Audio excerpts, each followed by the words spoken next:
How's it going? So today we are going to be talking about this problem. And so there's a lot of stuff kind of going on here. So just kind of starting with a question.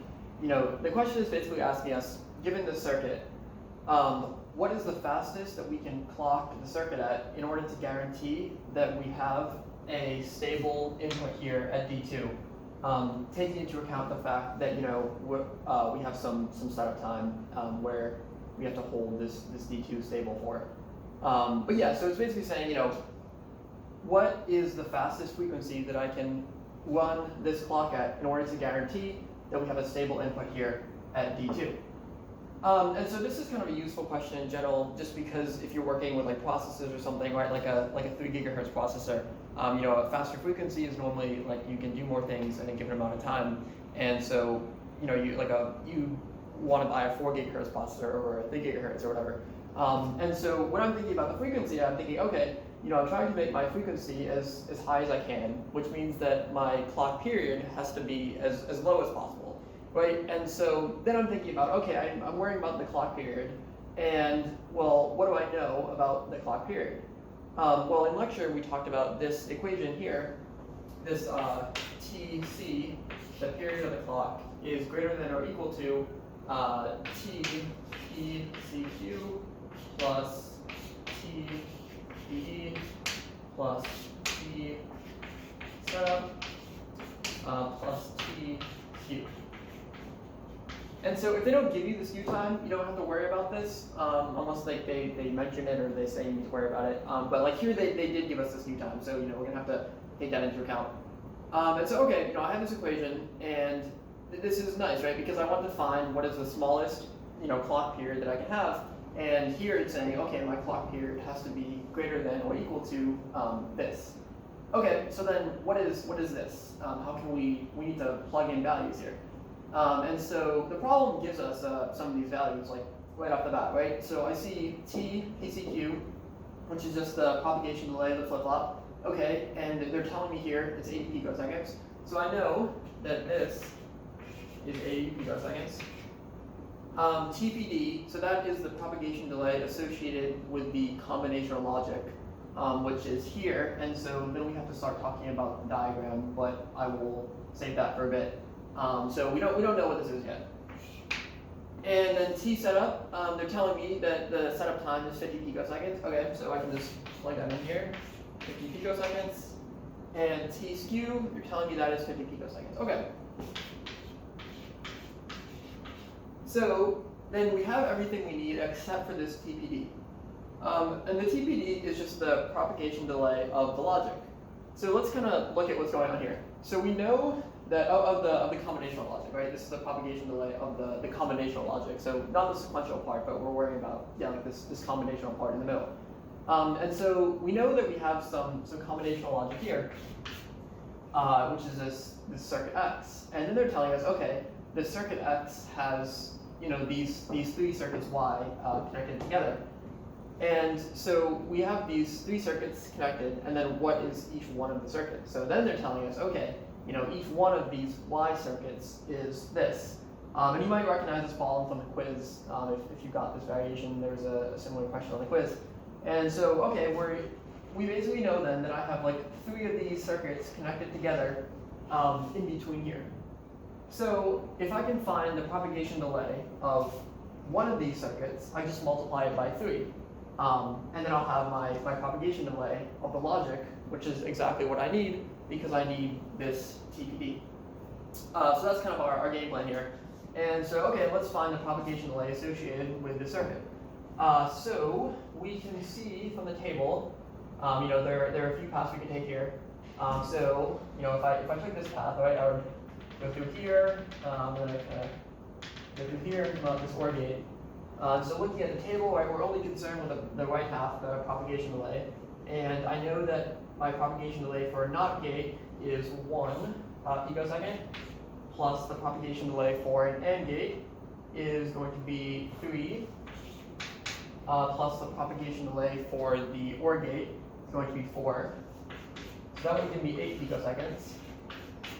And is that the propagation delay of the circuit? Well, let's try another path. What if I started here, and then I went up through here, then I came out of this AND gate again and through the OR gate. Then I would have, so in this case, I would have the 4 picoseconds from the OR gate. So 4 plus the 3 picoseconds from the AND gate here, plus 3, plus the 4 picoseconds from this last OR gate, because we're kind of taking this path. So plus 4, which would give me 11 picoseconds. And so looking at this diagram, I think that is the longest I can, like the most amount of time I can get. So my propagation delay of this circuit is going to be 11 picoseconds. So this is kind of the propagation delay. Propagation delay of y. Okay, so this is my propagation delay of y. And I know that x is just kind of 3 y's like cascaded together, right? So it's these like 3 y's connected like this, which means that I have 11 picoseconds here, 11 picoseconds here, and 11 picoseconds here. And so then I just need to add up the propagation delays associated with each of these. So this will just give me like 11 picoseconds times 3, and then we get 33 picoseconds. Okay, so this gives us 33 picoseconds, which means that the propagation delay of this entire combinational logic here is 33 picoseconds.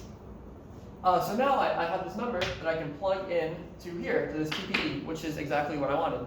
And so then we get TC is greater than or equal to 80 plus 33 plus 50 plus 50, which equals 130 plus 50 is going to give me 180 plus 33, so that will give me 213. Okay, so I now know that the period of my, the period of my clock is going to be, so TC is going to be greater than or equal to 213 picoseconds. So this means that given this clock period, our frequency is going to be, the fastest, our highest frequency is going to be 1 over 213 picoseconds, which is about 4.69 gigahertz.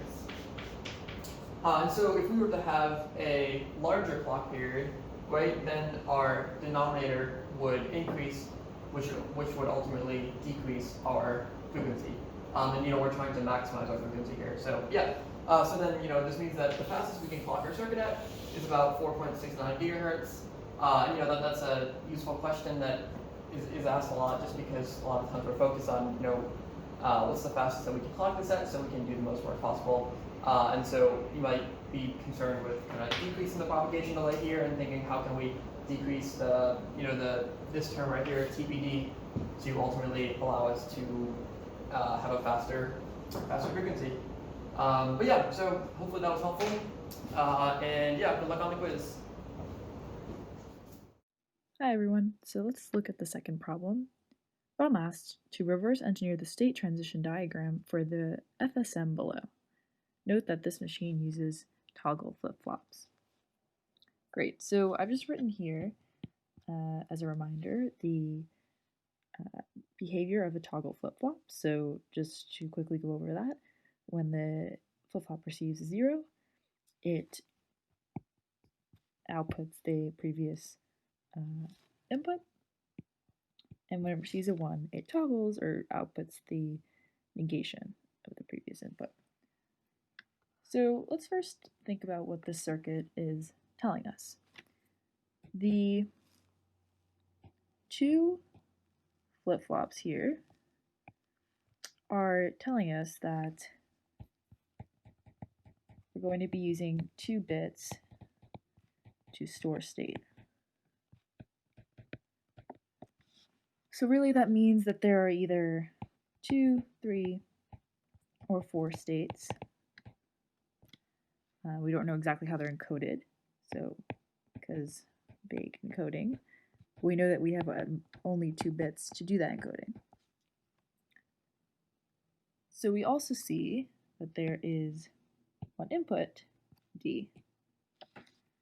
So using that information, we can start to think about how to create a state transition table. So let's go ahead and start drawing that out. So I have, again, 2 bits of state, which I'll just denote Q1, Q0. I have a 1-bit input D. And then you see that there's some intermediary values here, so I'm also just going to note them in the table for convenience, but there's A here, and I'm going to denote these values in the table T0, T1, and I'm also going to denote these values, which are Q0, Q1. These are going to be the same as the outputs Y. So let's start by enumerating some possibilities here. So it would consider this as kind of like 3 input bits in some sense, and so we're going to have 8 rows in the state transition table. So let me go ahead and enumerate those right now. So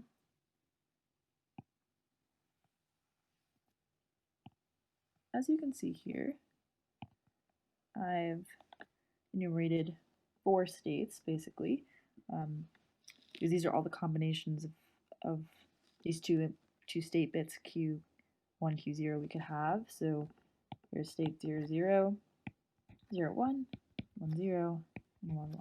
And let's see what the behavior is from all these states.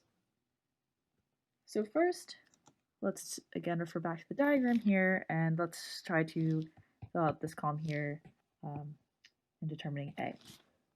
So A, again, let me erase some of these. So A, which I've circled here in red, A is equal to Q0 XOR Q1. Okay, so I'm just again reading exactly the inputs going into the gate here. So let's just quickly do that. So 0 XOR 0, well, that's going to be a 0. Again, 0. 0 XOR 1, well, that's going to be a 1. Again, a 1. 1 XOR 0, again, a 1. And 1 XOR 1 is 0. Okay? This is the intermediary value in the table. And let's look at what T is now going to be, which I will denote here. So T0 and T1. So T0 is going to be equal to, let's take a look. So we're getting an A, so let's just follow these paths, right? So looping all the way around here, what T0 is, well, that's going to be A XOR D negated, the whole quantity negated, right? For T0, and T1 is going to be A XOR D, just not negated, right? We don't have this not gate with T1. So let's go ahead and just do that computation. So let's look at T0 first. A XOR D negated. So 0 XOR 0, that's going to be 0, but it's negated, so it's a 1. And we know that T1 is just A XOR D, right? Not negated. So that's going to be 0. So you'll notice that basically T1 and T0, right, they're always going to be opposite bits to each other. So, if T1 is 0, T0 will be 1, and vice versa. So let's continue filling this out. A XOR D, or D XOR A, it's going to be a 1 for T1, and a 0 for T0, right, because they're just the negations. Let's keep following this logic all the way down. So if you got a little lost there, I'd encourage you to just pause the video and follow these equations that I've noted here and fill out that portion of the table yourself. Okay, great. And really this final portion, we already know what it's going to be.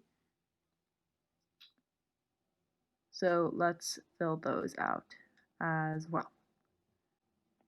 This is when the behavior of the toggle flip-flop comes into play. Again, let me just highlight that behavior here. Okay, so why does that matter? Because we need to look at, let me clear this up.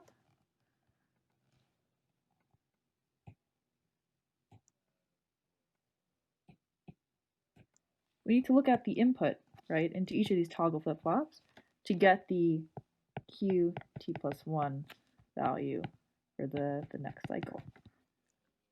So if we're feeding in a 0 here, right, basically if t0 in this instance is 0 coming in, then it's going to be the same value of what previously was in the flip-flop, was stored in Q. And if we're getting in a 1, it's going to be the negated value that was previously stored in the flip-flop. So we're going to be looking at, basically to fill out this last portion of the table, we're going to be looking at the previous value stored in the flip-flop, right, which is the previous state, and we're going to be looking at the respective inputs into that toggle flip-flop. So the columns that I've highlighted in red here. So let's do this analysis, and I'll walk us through the first few, and then you can fill out the rest on your own, and hopefully you'll be able to develop that intuition. So the first case, let's see here, if T1, so let's just look at it one bit at a time. So if T1 is 0, that means that we're not toggling. That's right, so we're just taking the previous bit. So again, T1 is 0, we're keeping the same bit as the previous state, which was 0, and therefore the next bit of state will be 0, the same. And now let's look at this. Now the 0th bit, that's 1, and so that's going to toggle. So it's going to be the negated value of the previous state, which is 1. So it's going to be 1.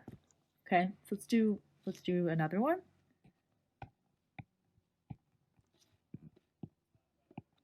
So again, so we're looking at the T1 flip-flop, which stores the 1th bit. It's a 1, so that's going to toggle as previously stored there, right? And what previously stored was a 0, and so we're going to now have a 1. Looking at the 0th bit, toggle is 0, so we're going to just keep the same value that was stored previously, which is 0. So this is the value of the table. Okay? So let's do maybe one more, and then you can fill out the rest on your own. So again, the 1th bit, that's toggle. So we're going to toggle we're going to negate what was previously stored, which is a 0 in the 1th place, and then the 0th bit toggle is 0, so we're going to keep the same bit that was stored previously, and that's a 1.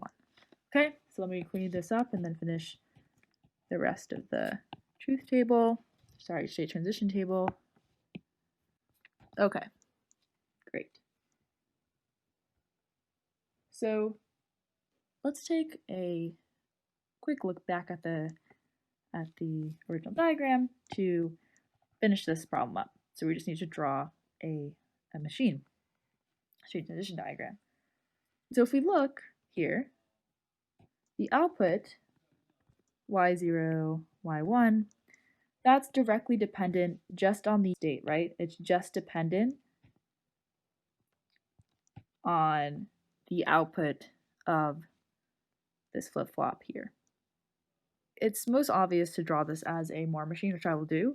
Keep in mind that you can draw any Moore machine as a Mealy machine and vice versa, but this is just the most obvious way to handle this problem, and in this class you won't have to deal with that conversion.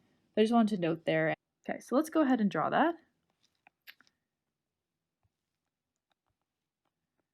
So I'm going to refer to this diagram here, and I'm basically just going to draw one state at a time. let's first start with the 0, 0 state. And let's look at what happens with each input. So if we get a 0, looking at this first row here, if we got a 0, what's the next state that we were in? We went to 0, 1, right? So this is what we're going to be drawing for the war machine. Again, that's just dependent on state, right? And so this is why we're drawing the edges this way versus, say, with the input and output on the edge, right? That was how you draw a melee machine. Okay, so we're going to do the same process. So now let's look at the next row. Say we got a 1 in the 0th state. And what happens there is it transitions over to 1, 0, different state. Draw it like this. And we're going to do the same process. Okay, so I'm just going to move on to the next row now. And let's say now we're in the 0, 1 state. You know, what happens if we see a 0 and a 1, etc. So if we see a 0, it transitions to the 1, 1 state. I'm just going to draw a new one. And if I see a 1, it transitions back to the 0, 0 state, like this. And I'm just going to complete the rest of the table this way. So if I see a 1, 0, on the 1, 0 state and I see a 0, it's going back to the 0, 0 state. I'm in the 1, 0 state and I see a 1, that goes to the 1, 1 state. If I'm in 1, 1 state and I see a 0, that goes to the 1, 0 state. And if I'm in the finally 1, 1 state and I see a 1, that goes to the 0, 1 state.